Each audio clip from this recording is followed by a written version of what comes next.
answering the age-old question, does size matter? Today on the podcast. This is the Wedding Industry Law Podcast, a podcast dedicated to wedding professionals that are just trying to keep it legal. And now, your host, Rob Shank. Hey there, everybody. Welcome back to the show. Happy New Year. Happy 2021. It's such a pleasure to see you. It's been a while. It's been a few weeks. So I hope that you had an excellent holiday season in the time that we were away and a fantastic new year.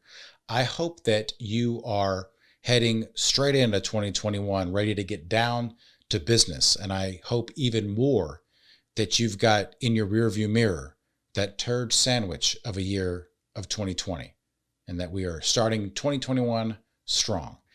For me, I know that there are several traditions growing up that we participate in the time frame of New Year. So that first week of the New Year, my mother would make a gigantic pot of 15 bean soup. So we'd eat 15 bean soup.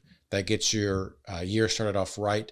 My wife celebrates the New Year by eating 7 grapes and then spitting the 7 seeds out and keeping the 7 seeds. Those traditions are kind of a way to say out with the old, in with the new, hit the new year running without the baggage of the past weighing us down. And I thought that I would try to apply that concept to contracts. And I came up with the idea of an episode about what are some non-essential terms of contracts that we can get rid of, that we don't need, that are just taking up space, that are just baggage. And while I did complete that episode, which will be next week, that got me thinking, well, how long should a contract be? Let's say that you take all the fat out of the contract. How long would it be then? And that's where I came up with the idea of this episode. And not to mention the fact that I get asked this question almost by every client, but how long should your contract be if it's functioning correctly?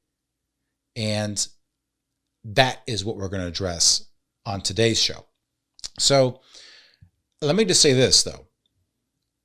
A contract, the length of a contract is typically related to one of two things: the level of risk that the parties have or the value of the contract.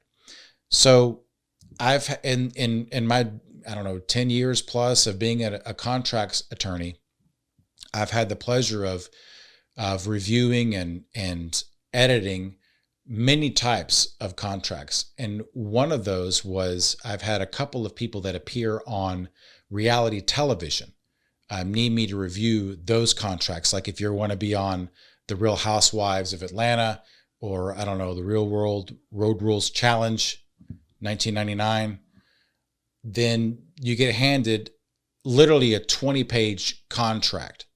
And the reason why is because there's a lot of risk involved in those shows in terms of how they portray you, and therefore it opens up the TV show to lawsuits for defamation, false light invasion of privacy, a host, damaging reputation, all these things. So there's a lot of risk for the television show, the producer of the show. And so therefore these contracts are 15 pages. We can put your face on the head of a donkey. We can edit this to make you look like the villain, and these things, and they're pages and pages and pages because it's very high risk. Okay. In some instances, they're high value, but that's an example of a contract being long because there's a lot of risk. Then you've got, I've had the pleasure of reviewing NFL players' contracts. Those can be extremely high value. They also can be very high risk. And so therefore they run to the 10s and 20s of pages. You got to go through, okay, here's our arbitration. Here is, what happens if you're a free agent this year, blah, blah, blah. So that can be a long, okay? Requires many, many pages. On the other end of the spectrum, maybe you have your receipt at McDonald's. It's 2 paragraphs, right? Not very much risk, not very much value. Okay. In terms of maybe contracts that we see as wedding professionals, maybe if you've bought a house or bought a house would be an example of that, where that's something that's showing high value, I guess depending on the house, but for the most part, houses are one of the more valuable purchases that you're going to make in your life. And those, if you see those are 10, 15, 20 pages, right? So that's on one end of the spectrum. You have high risk, high value. So you've got documents that are multiple pages. And that is how that works. With regard to wedding professionals, DJs, planners, these type of things, it's the same concept. Although maybe not necessarily the same length as I was talking about, but if you're a DJ, there is not necessarily, the DJ contract is not necessarily as high value or as higher risk as a venue's contract as what a venue is doing, or a hotel. Okay. A venue, they run the risk of double booking, or somebody falling down on the property and breaking their leg, somebody coming onto the property and, shooting something up. There's a lot more liability and a lot more risk with venues, hotels, than there is on the other end of the spectrum, maybe with DJs. I'm not saying that DJs don't take risk and their contracts can't be valued, but the point I'm trying to make is it's more likely that a DJ's contract is going to be shorter in length than a venue's or a hotel's contract, or maybe even a planner's contract. Okay, it's going to typically be longer, and that is the reason, is it has to address more or adequately the risk and the value and the obligations that come from that risk and that value. Okay, now the basic idea, though, folks, is that you want your contract to maximize your protections based on the risk and value of that contract, while at the same time minimizing the length. You want the thing to have as much protection in as short a length as possible. So, Rob, will you just tell me how long my contract should be? I cannot. Everybody's different for the reasons that I just described to you.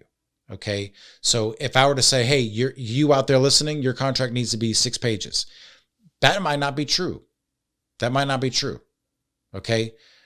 All I can tell you, and do not quote me on this, get an attorney to look at your contract, but in the billions and billions and billions of times that I've reviewed, edited, negotiated, litigated a contract in the wedding profession, you're roughly looking at between 2 and 5 pages. Okay. I'm not saying that's what it needs to be. All right. Just make sure that's clear. I'm not telling you got to have a contract between 2 and 5 pages. I'm just saying that anecdotally, in my experience, that's typically where the wedding professional's contract length sits. It's very, very rare that I see a 1-pager. It's very, very rare that I see anything beyond 5 pages. Okay. So I'm not saying that that is correct for you. I'm just saying that's typically what I see. So if you came to this video being like, okay, how long should my contract be? I'm a wedding professional. If it's in between 2 and 5 pages, you're roughly within the parameters of what I see within your industry. Okay. I'm not saying that's going to be right for you, because one person's 2-page contract might be another person's 5-page contract, and vice versa. So in other words, your 5-page contract might not be getting the work done that another person's gets done in 2 pages. Okay. I'm just letting you know that's where I see it. Okay. So there's no bright line rule to how long your contract should be. I will just say this, along the lines of it needs to be as long as it takes to get the job done. If you're finding that you're great with potential clients, you send them a contract and you never hear from them again, and that happens repeatedly, then it might be too long. That might be what it is. All right. If you are literally getting feedback about how your contract is long, and they thought long and hard about it and they decided to go with you, but it was a struggle, it might be too long. Okay.